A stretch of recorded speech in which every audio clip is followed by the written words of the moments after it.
All right, welcome to another episode of Key Biscayne Stories, where neighbors meet neighbors. Today we have Max Waicman. He's the owner of Milanezza Kitchen Bar Market. How are you doing, Max? Everything's great. How are you doing? Doing good. Thank you for joining us today and telling us all about Milanezza. It's a pleasure. So I have an icebreaker question for you. I know you're an entrepreneur. You've been doing this for a while. What is a piece of advice you would like to give entrepreneurs out there? Entrepreneurs out there, I would say don't give up. Always believe in yourself, and no matter what happens, always keep on going. Don't stop. The world. Everything happened around us. Everything there's a problem. Always there's problems. Every day there's going to be problems. People not supporting you or saying that it won't work, but you just have to go and keep on going and believe in yourself. That's that's what I recommend. I like that. A lot of entrepreneurs don't get that support at first, right? From family members or people around them. They have to believe in themselves and push forward. Yeah. Something is a crazy. Some people think it's a crazy idea. Some people think it can work. There's not many people doing it, whatever. But always, try to believe in yourself, and in the long run, time will help you. And if you're persistent and you keep going, in the long run, you're going to do fine Awesome. or great. It's true. True. Yeah. So let's talk about Milanesa. How did it all start? Let's start by the beginning. So basically, I was in Argentina, and the situation in Argentina wasn't, the political, economical situation in Argentina has never been great. So at one point in time, we decided with my wife to explore different, places, and one of the options was the United States. So I used to live here when I was a kid, something that not a lot of people know. I was raised here in Key Biscayne. I did my elementaries here in Key Biscayne, in the 8th Center. I used to live in Mar Azul when I was a kid. From 6 years old, I was here in Key Biscayne. So I always used to come every year on vacations or when I could, and I used to visit some friends and always missed Miami. And then at one point in time, one of my younger brothers came to live here, and then the other one also came to live here, and then I was like the third one to come here. So when I came here to Key Biscayne, that was in 2012. I came with my wife and my two kids. They were really small. They were like 2 years old, one of them, and the other one was 6 months. And we started looking for opportunities here, and one of the options was to build a Milanesa. It was something that I was doing in Argentina. I was running Benihana, the restaurant Benihana. Oh, yes. Yeah. Okay. So I was running Benihana in Argentina. I was the GM there. One of my friends from Argentina, he invested in Benihana, and I helped him build out the restaurant, and I was running it at that time. And then when we made the decision, we said, okay, let's go and start a restaurant in the United States, which again was a crazy idea. There was a lot of restaurants. There was a lot of competition. The same thing I told you at the beginning, so don't worry about that. Do your best, and in the long run, we're doing great. So it was hard at the beginning. It was very hard. It was different, very different. The culture, the people, everything from Argentina to coming here was very hard. But at the beginning, we had a lot of problems because we didn't know, a lot of the legal stuff or the administration. It's done differently here than in the United States than in our countries in Latin America, especially the construction, the permitting, hire an architect, all that. It's very different. But well, we managed. The name Milanesa actually comes from something that not many people know. From the conjugation of two words. It's Milanesa in Spanish with S-A, and then it's pizza. So we put those two words together, and we made up Milanesa. So it's actually Milanezza. Yeah. So it depends on the language, but Milanesa it's a conjugation of that, Milanesa and pizza. So that's what the concept is, right? It's actually like a meat pizza. You've been there a lot of times, so you know what I'm talking about. So Yeah. you choose like the base and then just the toppings on it. So the base is the Milanesa, and then the toppings are like a pizza.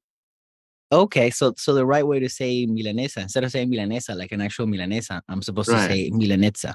Yeah. No, you can say Milanezza, whatever you what Milanese is saying. A lot of Oh, no, people but don't know. It's like pizza. You know, when you say pizza, it's like Milanezza. The same.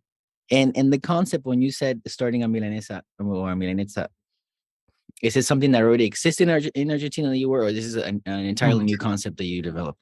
Well, actually, in Argentina, if you go to any restaurant, like there's restaurants called fondas or bodegones. They're like the typical Argentinian restaurant, like they serve comfort food or really like it's not gourmet food or everyday food. And if you go there, and you're gonna see in the menu, they have like a couple of milanesas. Like it's not just the plain one. They have probably the Fuaceta, Napolitana, or Suiza, which are different types of milanesa with toppings on it. So, and there's also a place there that started when I was in a university that's called El Club de la Milanesa, which they really like made this concept with a lot of milanesas also, like we have. So it's actually when we came here, it wasn't a concept that existed here, Mhm. but it's like a typical concept that in Argentina, if you go like I mentioned, to any restaurant, you have like 3 or 4 or 5 types of milanesas. You don't have like the 18 or whatever, with like so many that we have in our store. So when you got into the Key and you were making a decision on what type of restaurant to actually, was it always a restaurant? Did you always have a restaurant in mind? When no, when actually I traveled, I came here a couple of times and to do a little research of what was the best options. But then when I saw an immigration lawyer, he told me that the best option would be the same thing I was doing in Argentina. And at Mm, that time, I was managing restaurants. So for like the visa purposes, it was the easiest thing to get our visa, makes sense. a work visa. So we did that. But I was also looking into some other stuff. In Argentina, I'd only I worked in the travel business for a long time with my family. So I have a travel agency with my family for 10 years or more. And then I worked in the software business. I was representative for Salesforce.com for Argentina, and we were starting up a business there. And then that was another thing I wanted to do here. But the easiest thing for the visa and for the status reasons was the restaurant. So we went ahead and we started looking to restaurants. And then when we came here with my wife and my family one time during vacations, we saw that it was very difficult to go to a family restaurant and eat well. Like most of the restaurants that were trendy or were like popular were most of them didn't have kids menu or didn't have options for kids and or the food wasn't that great. And then there was other concepts. I don't want to mention names or anything, but that the food quality wasn't that good. It was like most of it was frozen. So or the kids menu was basically mac and cheese or chicken fingers or hot dogs. It wasn't like there wasn't a really actually food for the kids. And then that's why we decided to go with like a family style restaurant, and especially in Key Biscayne, which at that moment was very limited options that they were. So when we just got here, I saw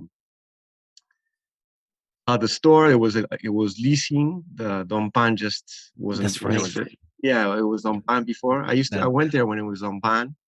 And then when I came back on another time, on vacation, it wasn't there anymore. So I said, "This is the spot. I mean, this is amazing. This is where we have to be in the Key." And again, people were saying, "No, don't go to the Key. There's like little population. There's no, density. There, you're not going to make it. It's very hard. Rents are high. There's not enough people, to make it." And we were looking on it, and then I started looking for other options. I was looking in Brickell, I was looking downtown and other places. But finally, we decided for the Key, and here we are. 10 years later, we're still here. So it was a good awesome. decision. Yeah, But I mean, Milanesa right now is, I mean, I want to say it's always packed, at least, during peak times. I, yeah, I was the other day, like maybe a week ago, uh you, huh, you guys had a party in there. yeah, I yeah. We don't had a know, party. but it was like I was going to CVS. It was late. I Ah, needed something, and all of a sudden the lights were like flashing, and I yeah, was like, yeah, "Is that like have they turned it into like Milanesa Club?" yeah, yeah. We've tried. I mean, we've done a lot. So when we started, we didn't. If you actually see our first menu, like when we just opened, if you see the menu now, it's a completely different restaurant. I mean, when we just opened, we had like only basically it was only milanesas and I think it was like a couple of appetizers and that's it, and maybe a couple of salads. But we didn't have like a grill or pasta or sandwiches. We didn't have a lot of things during the years, and we've learned to change. We've done a lot of things. At the beginning, I remember we wanted to turn it something like into a lounge, or we were going to call it Milanesa Lounge or Mila Lounge, and then we started hiring a DJ every Friday nights, and like after 10, turning down the lights and the curtains and everything and making it turn into a lounge. I mean, and it worked like for maybe 2 or 3 weeks, and then people just stopped coming, you know? It's like, but then we just stopped it. And then we organized parties. We said, okay, let's organize some parties. Maybe it's instead of doing it every week, we can do like parties. But then we started doing some, parties for like special days or special occasion, like Cinco de Mayo, Halloween, etc. And that actually worked. They were great. And then we stopped doing those parties because people were asking us for make a party there, like to hire the place for a party. Okay. So then we stopped making our own parties, and then we just like do parties only when they hire us. So now people, because making a party sounds fun, it's really fun, but it's really a lot of work, and especially the la convocatoria, the people making people actually come, because hard, on the Key, there's a lot of things going on. There's a lot of events, activities, parties at the houses, parties at, like in the weekends or people.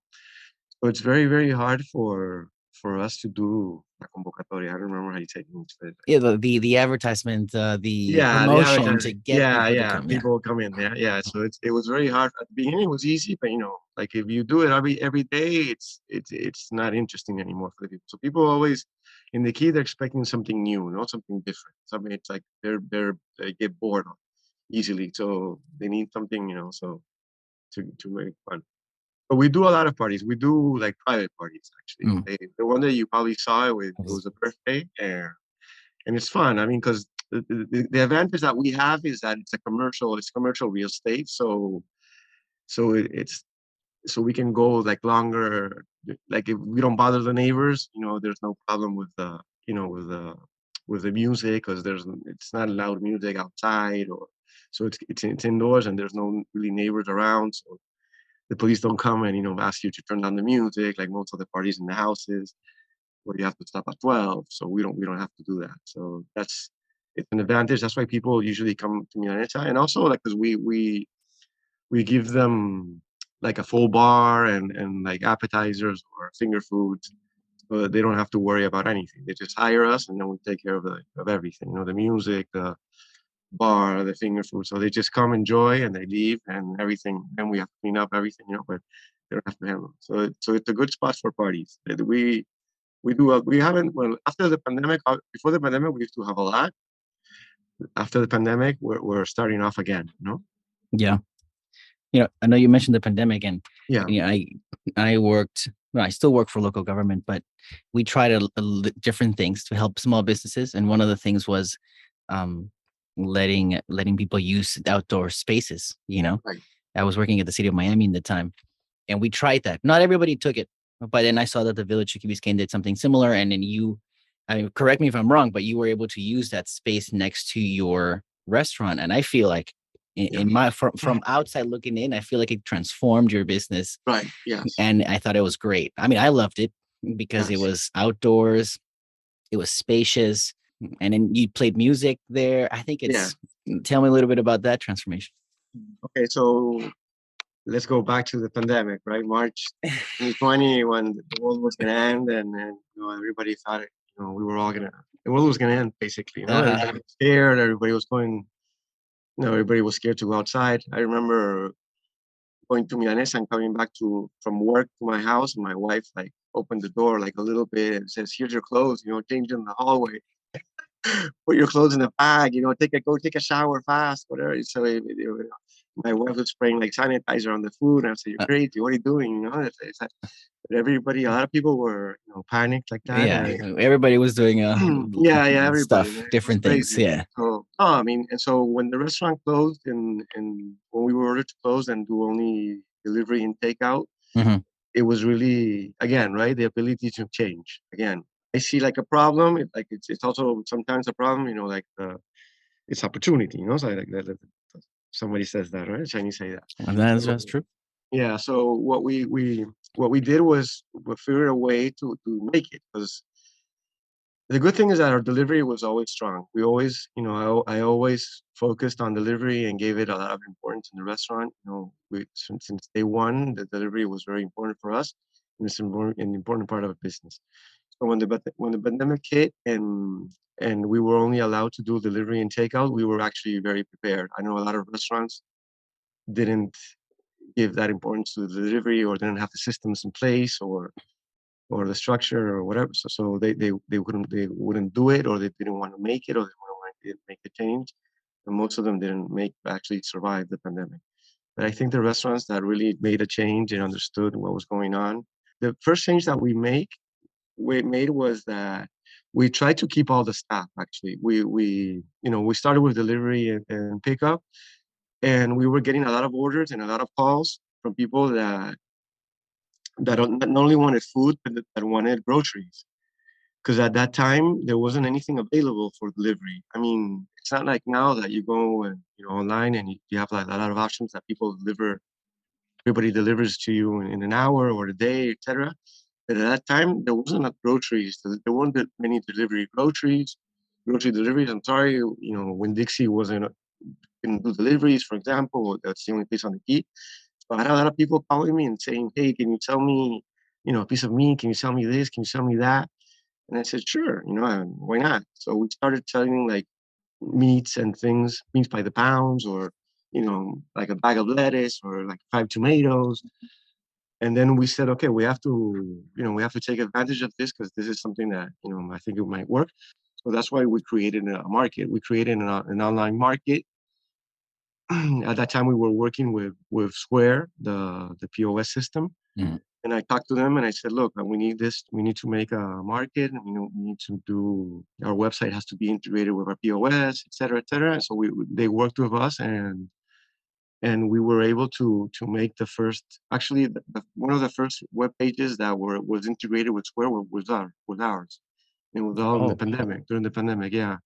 When you go online and you press purchase or buy, what happens is in the restaurant automatically it prints the ticket in the kitchen or in the bar, or wherever. So it's very convenient, and that really helped us a lot. And during the pandemic, we were able to keep the staff. And most of the staff, instead of doing their work, like a server or a bartender, they were packing food claro. or delivering food, and they were very great. Everybody was grateful, now that we were able to make it, and we started helping also. We work with the Key Biscayne Foundation and with other people, and we started also helping the community of Key Biscayne, delivering food for the elderly. We had like a special menu, and then we used to do free deliveries for them. Then we did groceries for them, and then we just started, delivering groceries. Actually, we started our grocery business was very, very good, and then people started calling me for wine and beer and liquor also, and then. So they were calling me, hey, can you sell me a bottle of wine? And before we used to have like a bottle of wine, like every restaurant, like we charge like 3 or 4 times whatever the market price is. But then my friend said, no, charge me, the same price as the liquor store. I said, okay, fine. So we lowered our prices to liquor store prices. And then we started selling wine and beer and liquor, by the case actually. And it was a new business for us that before we didn't sell that. So that's why during the pandemic, really, we kind of like changed our business model, and then we created these two other business models.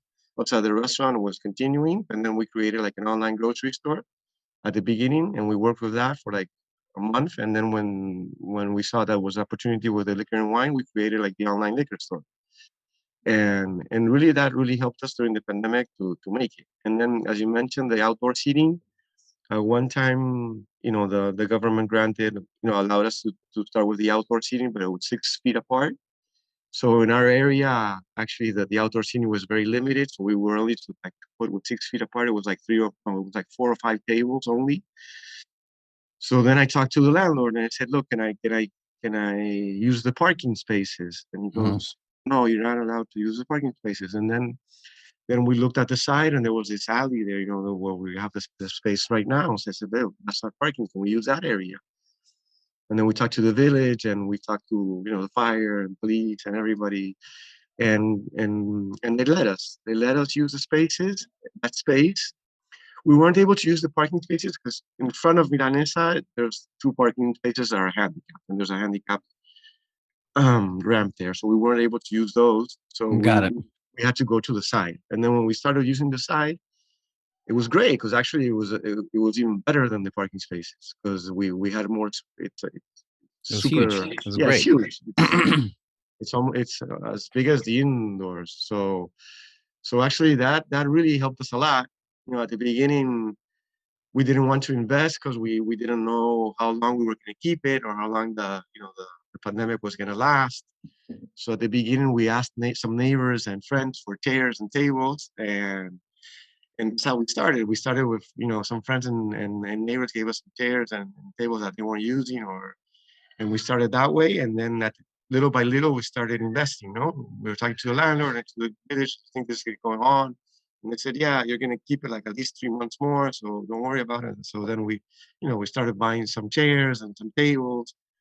And then, as you mentioned, some governments, the government issued there was some help for restaurants and during the pandemic. The bad thing that I'm not a resident, so I wasn't able to get some of the great, loans Mm, or grants that are out there for citizens or residents. But got it. I did get help, a lot of help from, Key Biscayne gave me help, Miami-Dade gave me help, and we were able to purchase a lot of stuff thanks to those grants or those loans. So we basically bought all the equipment that we need to operate in the outdoors. We bought like a lot. You've been there, so you know Oh what. yeah. It's a lot of tables, a lot of chairs. Then we had to. One time we put like an awning or something. I don't remember, and then we had to take it off during a hurricane. So then we just went with umbrellas. But now we're working with the landlord. The landlord granted us the space, so now we're working with the village, and we're gonna build. We're gonna build something like more permanent there. That's something that not a lot of people know about. But we're gonna have like the bar. The bar's on the other side, so we're gonna make a hole in the wall and make the bar on the other side also. And Okay. we're gonna turn not the whole wall down, but make like a couple of windows there and make a bar on the other side. Yeah, Okay. make like a circle on the bar, and then make an indoor outdoor bar, and also put a roof on that area, hurricane resistant, so we don't have problems with the village. All And right. then yeah, so it's a big project we're working on right now. We're working with the architect and the building and the tenant. I mean the land. I know you mentioned no, we mentioned food here and there, and then of course the Milan, the pizza name, and but let's dive a little bit on the menu. So Okay. we have the Milanesas, of course, that are like pizza style. Now it makes sense. I mean, I thought it was cool, always, of course.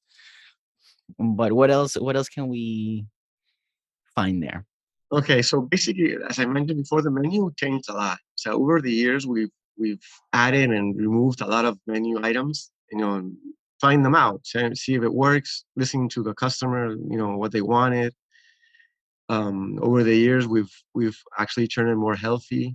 People started eating more healthy and taking more care of themselves. So it was something that we had to change. That's why at the beginning we only had milanesas, and if we wanted to make it, we had to add other stuff to the menu because we weren't going to make it just by milanesas because people weren't going to eat milanesas every day.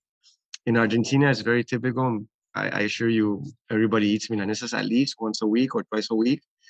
But I know in the States it's very different, especially American people or people that don't speak Spanish that they don't understand what a milanesa is. That when we just opened, everybody thought it was like an Italian restaurant, Milan. They would say, "No, I've been to Milan. This is great." And they thought it was like an Italian place, and trying to they would say, "No, this is actually Milanesa." And then we started to explain, it's actually a breaded pounded meat that we can fry or bake, and then we put toppings on it. So we have to explain actually to everybody the menu. And then we work with pictures. We put pictures all over the place of the Milanesa, so it's easier so people can see and understand what it was. we made a lot of changes to the menu. Today, I think the menu is huge. I mean, we have a Yeah. lot to choose from.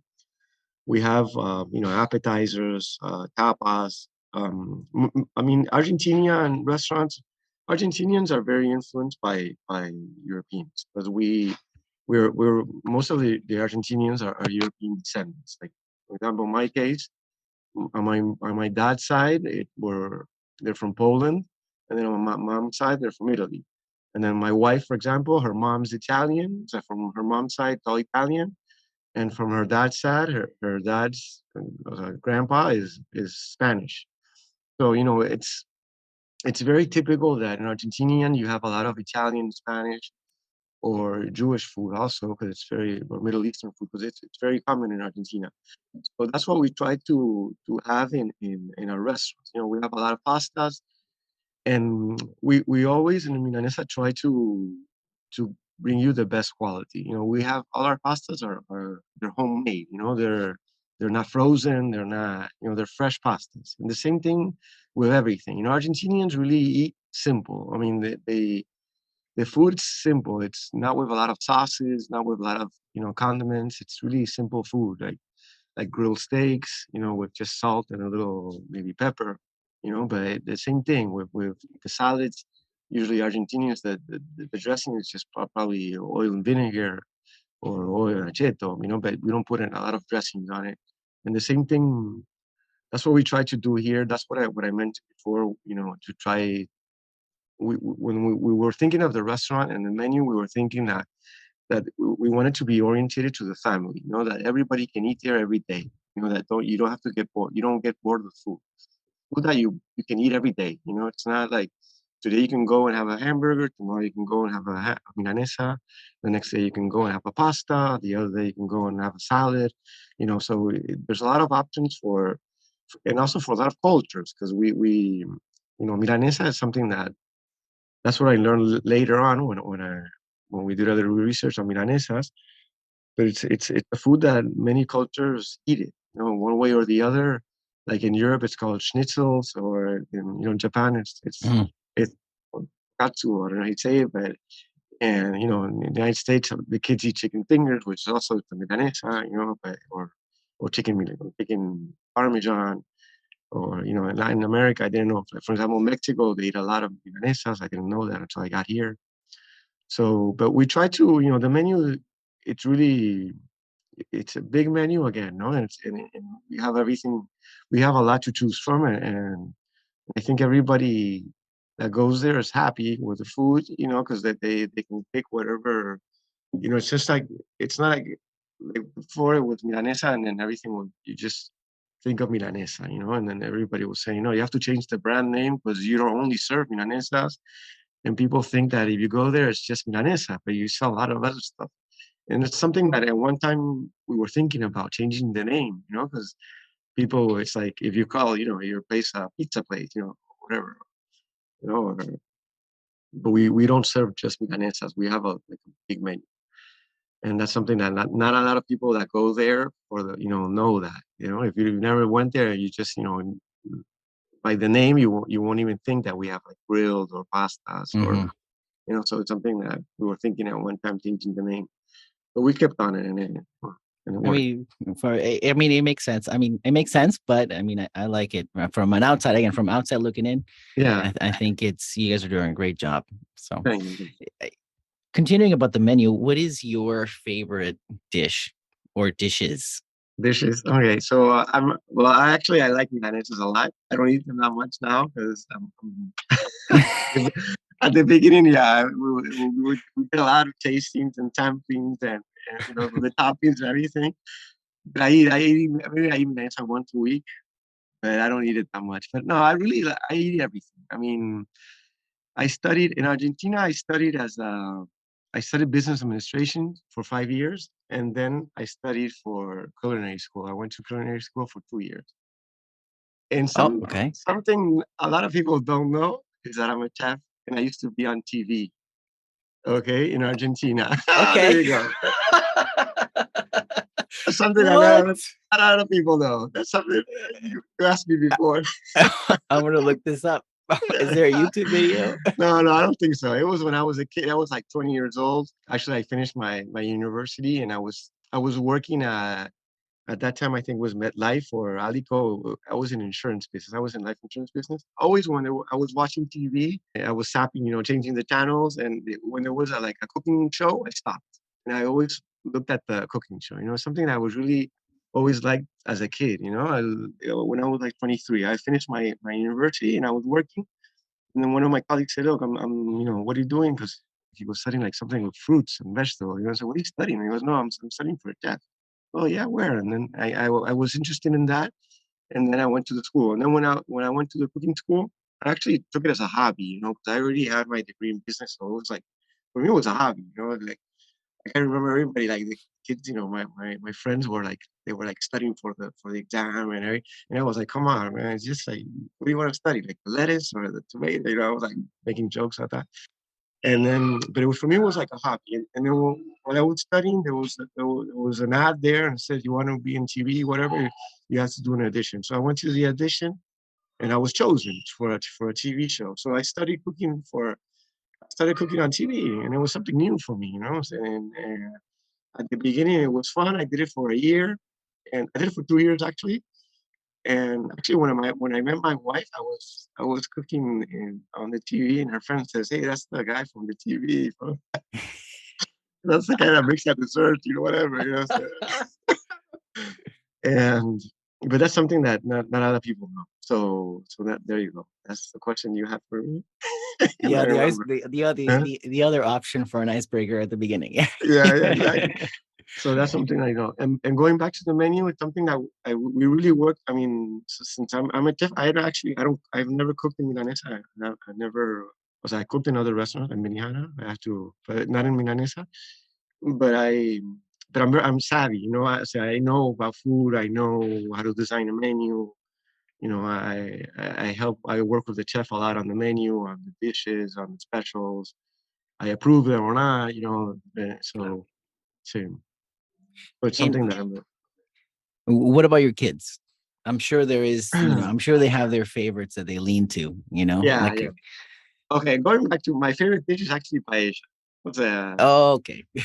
we don't serve it in Milanese, so that's my favorite dish. Okay, I But you really don't like. you don't serve, you said you don't serve No, we don't paella. serve it. We don't have paella in Milanese, but I really like seafood. Everything, like my favorite is seafood, probably like fish or seafood. I really like it a lot. That's my favorite. From Milanesa. From Milanesa, we have it. We have Yeah, seafood. yeah, yeah. And from Milanesa, well, my favorite dish from Milanesa is Milanesa, obviously, but Mhm. we have seafood also. Very good. And then for my kids actually, I have two kids that they were raised here. Like when I mentioned before, they came here when they were really little. So they speak Spanish. The little guy speaks Spanish like an American. I mean, he, he, Yeah. he, he doesn't like it actually. He doesn't like speaking Spanish. He talks to me in English. And then my other Tomas, which is 13, he's more into the restaurant. He really likes the restaurant business. He's there, and he goes to the kitchen and he fries the dishes and he talks to the chef. And Nice. yeah, yeah, and you see there he goes there and he acts as like a host and he starts. When he gets there, he really likes the business, and food and he's really interested in all. He likes business. Let's say he likes the business, and he really likes like eating and tasting new foods. And the other day when there was like a Michelin star restaurant rating here in Miami like a couple of months ago, Okay. and there was like 10, I think 10 or I don't know how many restaurants were one-star Michelin stars. And my younger, the Tomas says, we have to go to one of these places. I want to go to a Michelin star restaurant. And for his birthday, he said, I want to go to a Michelin star restaurant. So we took him to one of the places. Nice. Yeah, yeah. So, and then my younger, my Oliver was 11 now. He turned 11 a few weeks ago. He's more into video games and friends and art and soccer. He's not really into the restaurant. He likes it, but he's he he's still young, he's in other things. And there any particular favorites, any plates that they like from the store, from the restaurant? For him? Well, Tomas actually likes a lot of likes beef meat, beef grilled meats a lot, and then Oliver, he's more into pasta. I mean, and milanesa. Also, he likes the chicken milanesa with that we have with pepperoni and cheese, which is like the pepperoni pizza, which is called Uh-huh. pepe. He likes the chicken one with tomato sauce, mozzarella, and pepperoni. He orders that all the time. And my other kid, Tomas, really orders. He prefers meats, like grilled meats. What about your wife? My wife is more on the healthy side, so she's always eating like a salad or vegetables. She's always on a diet. I don't know why, but she's always on a diet, but she's Uh, fine. And she helps me with that. She works with me with Milanesa. She's like a co-owner. My wife takes care of all the branding, everything that's related with marketing and branding and public relations, PR. She's really all her life she worked in companies in Argentina doing that, PR, marketing, and branding, and she's very, very good at it. And she helps a lot with that part in Milanesa. And I take more care of the operation side. So legal, administration, operation, got it. and those like the social media, websites, branding. She also books um, um, musicians, right? Because my godson plays, Yeah, yeah, Crescente plays for you guys on a regular. Right yeah, now he's yeah, off in college, but yeah, he's yeah, here. yeah. So she handles all the events, like the parties, like the everything, all of the events, catering, all that. The music. We started. It's something good that you mentioned before. Like the beginning, we started with the live music every Saturday, right? So we started once, to try it out. It was a hit. Everybody loved it. So, and we started helping like local people again, no, local kids that were trying to, Yeah, play or yeah, learning yeah, yeah. music. So we did a lot of that. I said and it was great. I mean, it was great for the kids. It was great for us, and it was great for their families and friends, because they had a place where they can go and listen to them. And so it was really like a win-win situation for everybody. So we worked with Crescent. We worked with many. I don't want to name, Yeah, yeah, because yeah. maybe I forget one, and then Yeah, fair, I get in fair. trouble. But we worked with a lot of kids from Key Biscayne or music groups from Key Biscayne, and at the big, and it was great because they helped us with they helped us because they didn't charge that much. We were at the beginning with the pandemic. We weren't in that great financial situation, and we are now. So we couldn't hire really, musicians that you have to pay like 500 or 1,000, whatever, to come to play. So we started working with locals, and it was great because they Because also, and because they're locals, so people know them, and they're giving. I remember one time Vicente was playing, and we had in the audience was Juanes and yes, was and who else was there? It was see somebody. Juan is having dinner with someone Yeah, with it, another famous person. yeah. I don't remember the name. He's gonna kill me if he hears that, but. No, no, no. I'm Well, sure. but then Juanes, when obviously I wanted Juanes to go sing, but obviously he was not gonna do it. You But have to go but to he this was, producer for yeah, that. yeah, he was talking to Crescent, and he was, like cheering him up and telling him, you're great, and you have a great voice. You have to follow, pursue this career, and it was great, for Yeah, yeah. Crescente. And Crescente was playing with his friend, Yeah, yeah, it with was the girl, which I Paulina. I think it was Paulina, Paulina. and then I think there was a Yeah, yeah, connection there too with yeah, yeah, Paulina, and so they approached the table, and it was yeah, yeah. they were talking, yeah. It was great. So it's that's also great. The live music is something that we kept. We have every Saturday nights. We have live music. We try to. It's again, no, It's very difficult. One thing is running a restaurant. The other thing is running like your like entertainment. Yeah, yeah, we're changing. It's like we're not a theater. We're not a like a live like Uh-huh. a venue. So it's very when you want to manage a restaurant, it's one thing, and then when you want to change the restaurant to something else, it's really a challenge. What I was saying to you about about the parties, organizing a party and organizing live music. So it's something that not a lot of restaurants do because it's a lot of work. It's No, I believe yeah, it. yeah. and hiring the bands and looking for the right bands that will fit the audience. Because one day we put like a rock band. I remember again they wwere locals, but it's crazy, and then we were going like, put the music, put the sound down, you're like bothering the customers, and the guys go, the music man, no, we can't play this, rock and roll, like it has to, be loud, and says, yeah, but this is a restaurant, it's not like a concert. So then that's why we have to like, really pick the the bands, so we can't put anybody there. Like you were telling me about all this different things that you guys are doing, trying different things, always adapting, changing, adding things. So you must have a very good team, behind you. So tell us a little bit about that. How's the Yeah. team? That's something also like for entrepreneurs that you have to pick really good at your team. It's very, what I tell always the managers or the chef or whoever we have on the team is that the most important thing about the company is the people that work there. Really, it's really, I know it sounds like something like everybody says it, but it's really true. What I mentioned before, I did in my I did my university in business, and then I used to work in Argentina in Mm. American. I used to work in AIG, MetLife, Alico, which are really big multinational companies that they taught me a lot about the corporate structures and how to work with your colleagues and respect for the work and everything. So it's something that I really like to transmit to my team. Because what I tell my staff or my managers is that the better team that you have working with you, the easier your life's going to be.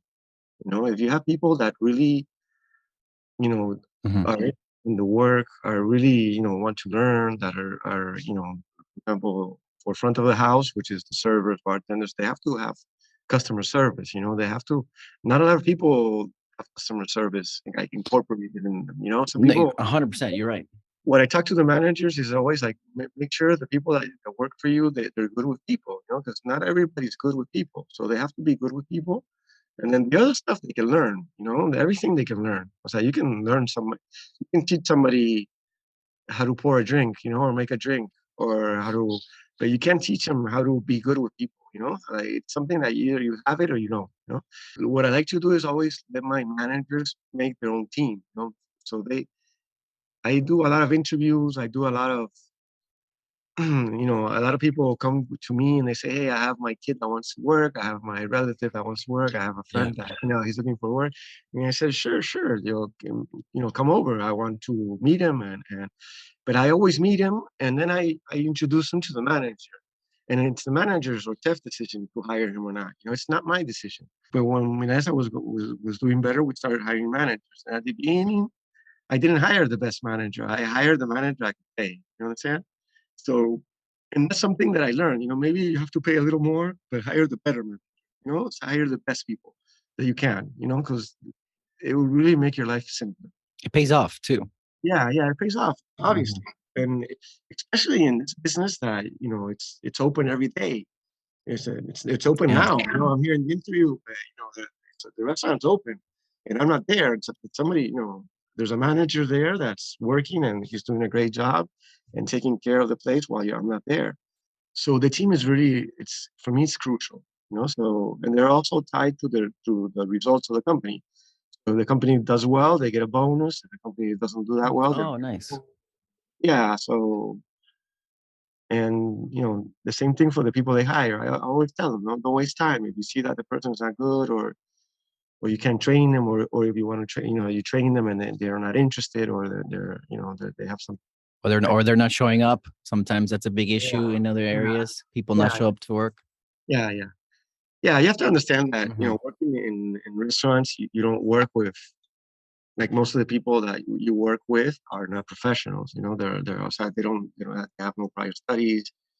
A lot of them that didn't even finish high school. So you work with people that they're in a difficult situation in life, and as you mentioned, they have problems. Everybody has problems, but they have other types of problems that maybe you and I don't have, and you have to understand. Yeah. No, you've done other philanthropic things, right? I remember there was a time where you would have kids pack food. Yeah, yeah, I remember, I don't know exactly for what, but that came to mind when you were talking about helping people. yeah, yeah. No, I mean, the people that know me know that I like to help a lot. I always help. When people Mm. come to me for help, I always help them. It's very it's life is hard enough, and sometimes you need help. I one time in my life I also needed help, and I went with friends, and some helped and some didn't, but I always say, and you always have to try to help. If you're in a position that you can help, you have to help. That's like something that it's like a rule, I have. So every time somebody comes for me for help, and I really can't do it. Sometimes you can. Somebody comes to me, hey, I need help to buy a yacht. I say, look, I can help you, but if Yeah. you come to me, like for this instance, this employee that Hmm.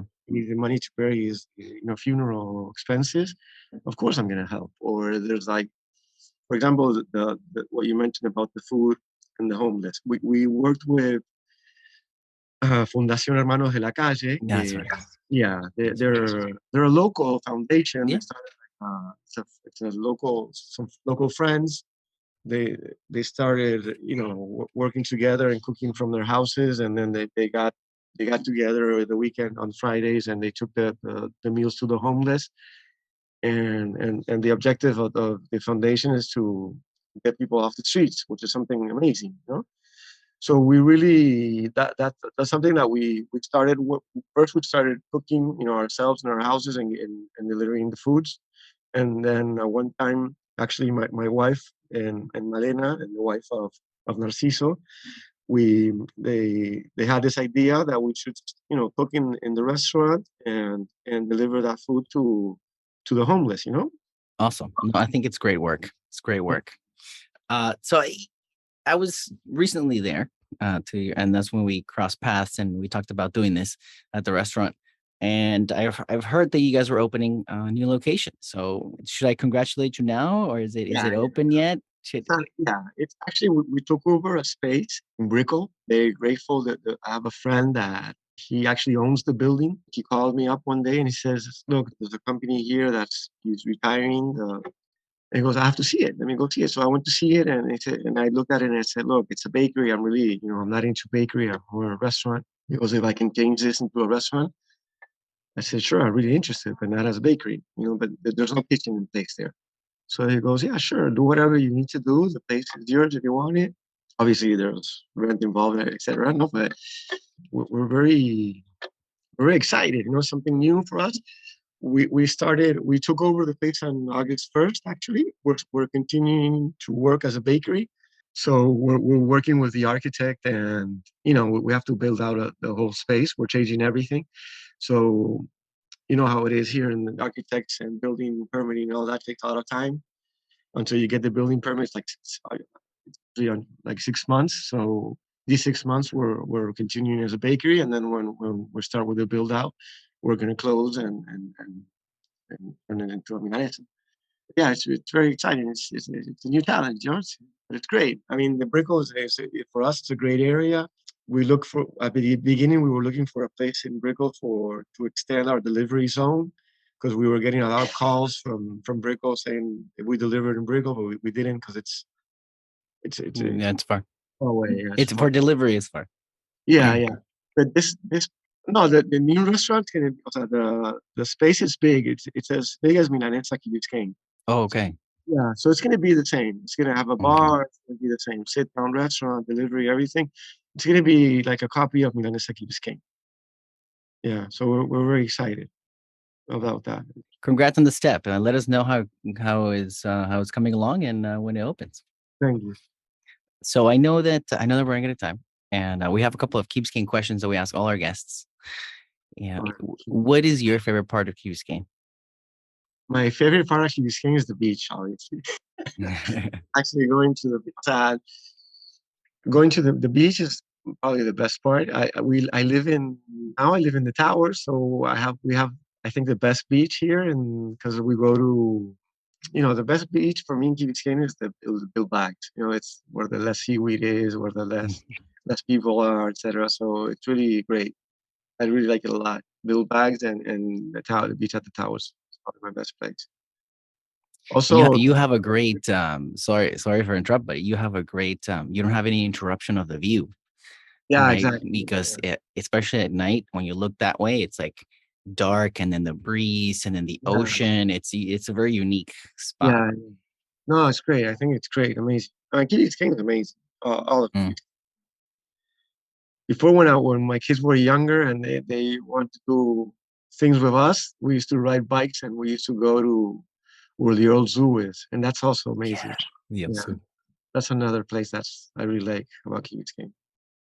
And how does a perfect weekend for you and your family look like? So the weekends, now I can enjoy my weekends with my family. Before I used to work at the restaurant, but now basically now we usually go out. So when we try to go every Sunday to a new restaurant. That's what we do. To try out a new restaurant. So if we can, right? If we don't have Mm, other claro. when we go out with the family, we in Argentina, like Sundays are for family, so it's like a really traditional that like families get together on Sundays for lunch or for dinner. And I remember my wife, going to her family's house, and there were like 20 people there, and we would spend the whole Sunday there. So it's really like that. We like to spend like Sundays with families and friends. So, for example, this Sunday we have two couples, friends, and their kids coming over, and we're gonna make a barbecue here downstairs at the towers. Nice. Or else we try to go to a new restaurant, or discover something new. Or usually what we do on Sundays. Kids are a little older and they like to hang out with their friends. So at the when they were younger, it was easier taking. Now I go, hey guys, you want to go to the beach? And he goes, no, it's boring. I want to go with my friends. So I'm with that age of kids at 13, 11. Claro. It's hard. It makes sense. It makes sense. It's a cycle. It's a cycle. Yeah, exactly. But Max, thank you so much for jumping on the show to tell us the story behind Milanesa, the team, the family, and everything you guys are doing. I appreciate your time. Thank you. Thank you for tuning. For your time also. You've been more than patient. I'm still gonna lie. It's okay. So thank you. Have a great day. Thank you. All right. See you.